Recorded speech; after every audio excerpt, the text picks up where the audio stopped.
everyone, in today's video, I'm going to show you how to delete images from ChatGPT Library. If you got too many images piling up in your ChatGPT Library, whether you want to clean things up, remove private images, or just stay organized, this guide will walk you through everything step by step. So stick around because I'll show you a couple of things most people miss when deleting images. So start by opening ChatGPT on your phone or on your desktop.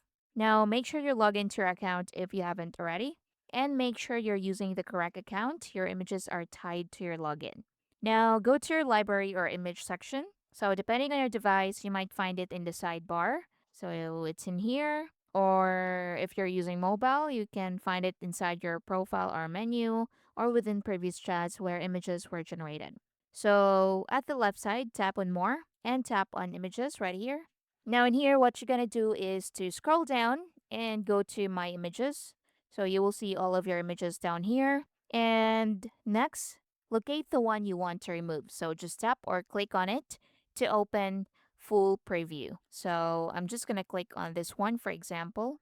So take a second to double check. It's easy to delete the wrong one if you're rushing. Now, once the image is open, look for a trash icon or a three-dot menu. So it's at the top right. So tap on the three dots right here. Then tap on Open in Chat.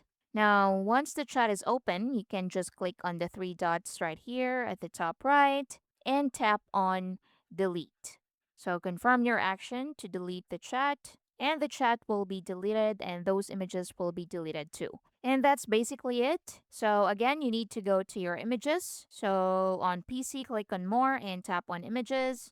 So just scroll down to your images and tap on that.